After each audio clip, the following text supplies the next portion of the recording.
శివాయ. శ్రీ నీలకంఠేశ్వర స్వామి దేవస్థానము నిందూరు పట్టణమునకు నడి ఒడ్డున గల మణికంఠం లాంటి నీలకంఠేశ్వర స్వామి దేవాలయము. ఈ దేవాలయము అతి ప్రాచీనమైన పురాతనమైన ఆలయము. ఈ ఆలయము 2వ పులకేశవ నాటి ఆలయము. ఈ ఆలయం నందు ప్రతి సంవత్సరం మాదిరిగా ఈ సంవత్సరం కూడా మహాశివరాత్రి ఉత్సవాలు అత్యంత వైభవపేతంగా నిర్వహించుతున్నాము.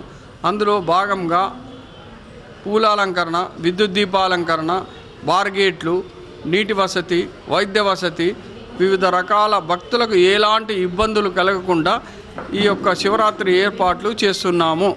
తదుపరి రోజు మహా అన్నదానం కార్యక్రమం ఉన్నది కాబట్టి అందరూ భక్తులు అధిక సంఖ్యలో పాల్గొని స్వామివారి కృపకు పాత్రుడు కాగలరని మనవి చేయుచున్నాం. హరశంభో మహాదేవ విశ్వేశ్వర మరవల్లభ శివశంకర సర్వాత్మన్ నీలకంఠ నమస్తే. మాఘమాసంలో వచ్చే త్రయోదశితో కూడుకున్న చతుర్దశి మహాశివరాత్రి పండుగ ఈ సంవత్సరం ఆదివారం రావడం విశేషం. ప్రతి నెల మహాశివరాత్రి వస్తుంది. అదేవిధంగా 11 మాసాలు కలిసి ఒక మహాశివరాత్రి. మానవ జన్మ వచ్చిన తర్వాత కనీసం మానవుడు 365 రోజులు శివనామస్మరణం చేయకపోయినా, శివాలయం వెళ్ళకపోయినా, ఒక్క మహాశివరాత్రి రోజులు పోయి స్వామివారిని అభిషేకం చేసుకొని స్వామివారిపైన పంచామృతాలు, పువ్వులు, పండ్లు పెట్టి భగవన్నామ స్మరణ చేసుకుంటే ఆ పుణ్య ఫలితం వస్తుంది. అదేవిధంగా ఈ మహాశివరాత్రి పర్వదినాన ప్రాతకాలం అంటే మధ్యరాత్రి 1 గంట నుంచి దేవస్థానం యొక్క అభిషేకం నిర్వహించిన తర్వాత భక్తుల చేత స్వామివారికి అభిషేక కార్యక్రమాలు నిర్వహిస్తారు. ఈ అభిషేక కార్యక్రమాలు ఉదయం నుంచి మొదలుకొని రాత్రి 8 గంటల వరకు కొనసాగుతాయి. ఆ తర్వాత స్వామివారికి మధ్యాహ్న కాలంలో స్వామివారి యొక్క గంగా పార్వతీ సమేతంగా కళ్యాణ మహోత్సవం ఉంటుంది. మళ్ళీ రాత్రిపూట లింగోద్భవ నిశికాల అభిషేకం ఉంటుంది. మరునాడు భక్తులందరూ కూడా జాగరణ చేసి ఉపవాసాలు చేస్తారు. ఆ మహాదేవుని యొక్క మహాప్రసాదం దేవాలయంలో ఉదయం 9:30కు అన్నపూజా కార్యక్రమంతో మొదలై అన్నదాన కార్యక్రమం ఉంటుంది. ఇది అన్నప్రసాదం అంటారు.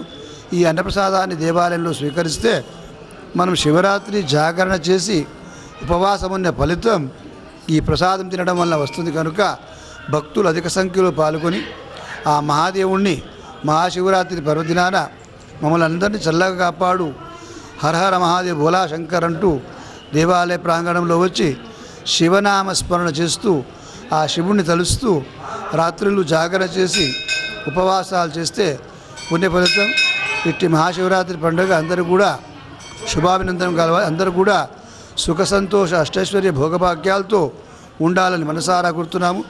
అందరిపైన ఆ స్వామివారి యొక్క నీలకంఠేశ్వర స్వామి యొక్క అనుగ్రహం ఎల్లవేళలు ఉండాలని మనసారా కోరుతున్నాము. భోలా శంకర్ భగవాన్కి జై. ఉపవాసం అంటే భగవంతు యొక్క నామస్మరణ చేసుకుంటూ ఉండాలి. నేటి కాలంలో కొన్ని ఆరోగ్య సమస్యలు ఉంటున్నాయి కనుక పాలు కానీ పండ్ల రసాలు కానీ తీసుకోవచ్చు. కొంతమంది సాబుదానా తింటారు, కొంతమంది మజ్జిగ పైన ఉంటారు. వారి వారి అనుకూలాన్ని పట్టుకొని వారి ఉపవాసాలు ఉండటం విశేషం. ఏమి తినకుండా ఉంటే చాలా మంచిది. కానీ శరీరం సహకరించదు కనుక వారు కొబ్బరి నీళ్ళు, మజ్జిగను, పళ్ళ రసాలు, పండ్లు ఏవో తీసుకొని స్వీకరించి ఆ ఒక్కరోజు నిలహారం ఉండడం విశేషం. శ్రీ గురుభ్యో నమః. శ్రీమన్మహాగణాధిపతయే నమః. శ్రీ నీలకంఠేశ్వర స్వామి దేవతాభ్యో నమః. హరశంభో మహాదేవ విశ్వేశామరవల్లభ శివశంకర సర్వాత్మన్ నీలకంఠ నమోస్తుతే. నీలిమేఘఛాయ గలవాడగు శ్రీ మహావిష్ణువైతే కంఠమందు గరళాన్ని దాల్చి నీలకంఠుడుగా మారినటువంటి స్వామి నీలకంఠేశ్వర స్వామి. ఇందూరు కంఠాభరణం. ఇందూరు నగరంలో ఈశాన్య భాగంలో స్వయంభూగా వెలిసి భక్తులందరి కొంగు బంగారమై ఉన్నటువంటి స్వామివారి మహాపండగ మహాశివరాత్రి. ఈరోజు రాత్రి 1 గంటల నుంచి 2 గంటల వరకు కూడా స్వామివారికి అవభృత రుద్రాభిషేకంతో దేవస్థాన పూజ ప్రారంభమై తర్వాత భక్తులందరూ కూడా అభిషేకాలు చేసుకునేటటువంటి అవకాశాన్ని కల్పిస్తున్నాము.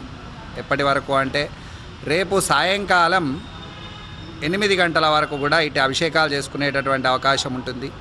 8 తర్వాత 10 గంటల వరకు కూడా ఆలయ శుద్ధి చేసి ఆలయ శుద్ధి కార్యక్రమం అయిపోయిన తర్వాత స్వామివారి లింగోద్భవ నిశీ పూజ కార్యక్రమం ఉంటుంది.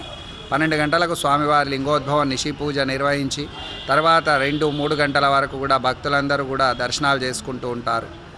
అతి పవిత్రమైనటువంటి ఈరోజు నిరాహార దీక్ష మరియు నిద్రపోకుండా ఉండడం అంటే జాగరణ, ఇవి రెండు చేస్తూ ఓం నమ శివాయ అనేటటువంటి శివ పంచాక్షరి మంత్రంచే భక్తులందరూ కూడా శివధ్యానములో ఉంటూ శివ సాన్నిధ్యాన్ని పొందవలసిందిగా తెలియజేస్తున్నాము.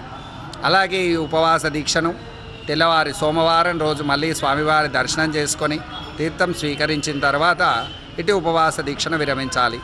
ఆలయంలో ఆ రోజు కూడా మహాన్నదాన కార్యక్రమం నిర్వహించడం జరుగుతోంది. భక్తులందరూ కూడా విచ్చేసి ఇక్కడే అటు ఉపవాస దీక్ష కూడా విరమించవచ్చు అని తెలియజేస్తున్నాం. సర్వే జనా సుఖినో భవంతు, లోకా సమస్తా సుఖినో భవంతు, శుభం భూయాత్. ముఖ్యంగా తల్లులు, అమ్మమ్మలు, నానమ్మల మట్టుకు అందరూ బాగానే ఉన్నారు, కానీ పిల్లలు మాత్రం వారి ముందే చిన్న పుట్టుమచ్చ లాంటి నల్లటి బ్లాక్ టిక్లీ పెట్టుకొని గాజులు వేసుకోకుండా, జుట్టు వేసుకోకుండా తిరుగుతున్నారు చాలామంది పిల్లలందరూ కూడా ఆడపిల్లలు. మన హిందూ సాంప్రదాయం, మన హైందవం, మన ధర్మం. పిల్లలను అలా ఉంచడం శుభకరం కాదు, అశుభకరం. వాళ్ళకి నెగిటివ్ ఎనర్జీ తొందరగా సోకుతుంది. ఆలయానికి వచ్చే వాళ్ళందరికీ, ఆడవాళ్లకు, పిల్లలకు అందరికీ పదే పదే తెలియజేస్తున్నాను, ఖచ్చితంగా జుట్టు వేసుకొని గాజులు వేసుకొని సాంప్రదాయ దుస్తులతో మాత్రమే ఆలయానికి రండి. లేకపోతే ఇంట్లోనే కూర్చొని ఓం నమ శివాయ అనేటటువంటి మంత్రాన్ని చెప్పుకోండి. శుభం భూయాత్.